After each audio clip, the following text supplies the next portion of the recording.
Hi, all. Janet Cato here. I want to talk more about spirit guides. And first of all, I wanted to say what spirit guides are. I remember when I was a little girl, I heard that everybody has a guardian angel that looks out for them, and you can ask your guardian angel for anything, and they'll help you. And and then as my little girl self grew up, I obviously forgot about that. I had bigger problems. And so, um, but you know, that belief always stuck with me. And as I started working with my spirit guides into my 40s, I began to realize that that was true. So, spirit guides are angels. They can be angels. They can be ascended masters. So we think of the angelic realm as beings who are very powerful beings of light, and they have all these incredible gifts and they share them with humanity. But those beings have never been incarnated. That's the concept and the theory. And then the ascended masters, people like Buddha and Jesus and various saints and avatars and so on, they are beings who have mastered life on earth. And so they are also spirit guides. And my spirit guide's an ascended master. He has mastered life on earth. So he understands how the physical world works, how humans work, our psychology and our difficulties, and he's been there, done that, so he can guide me through all my little problems or big problems as I see them. And then the third kind is the ancestors. So ancestors can be either our DNA lineage, but they can also be our soul lineage. And our soul lineage is like from planets far away. Or, I don't know.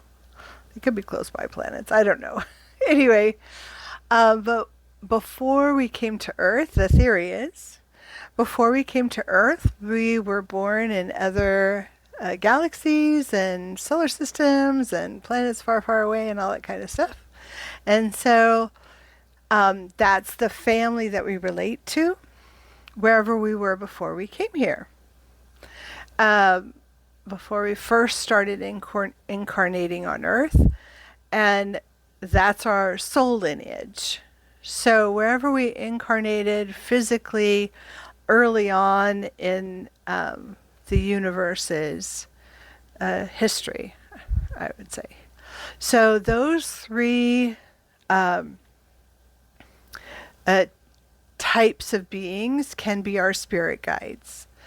And when we start asking our spirit guides, oh, and okay, so let me get back to before we're born, they agree to help us through life. So, you may have an angel, an ancestor, and a master, and you may have many more than that.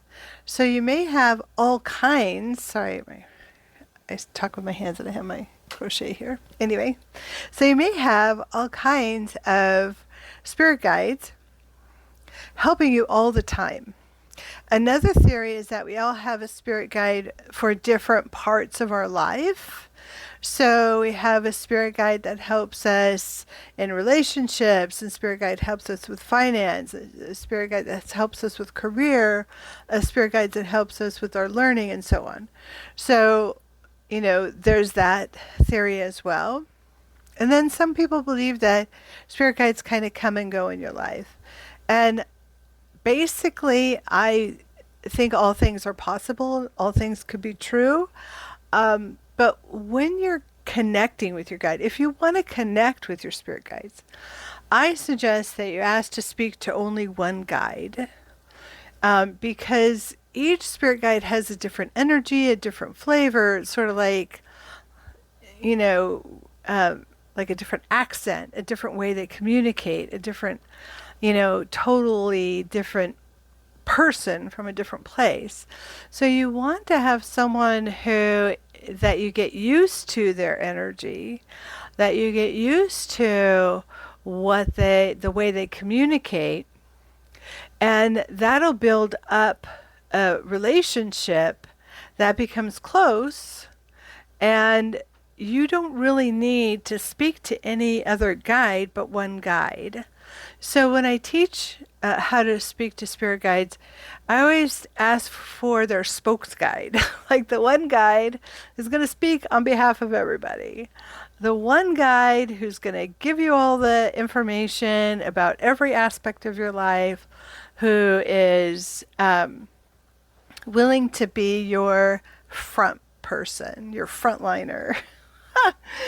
So you want that so anytime you ask to speak to your guide, ask for your guide. First of all, you say your guide and only your guide, and then you ask for the guide who will speak on behalf of all guides. And that way, and ask them for a name, or you can pick a name for them. You can say, I'm going to call my guide and only my guide who speaks on behalf of all of my guides. I'm going to call him Fred. That's how my guide first came to me. He said his name was Fred. He was very cute. Anyway, so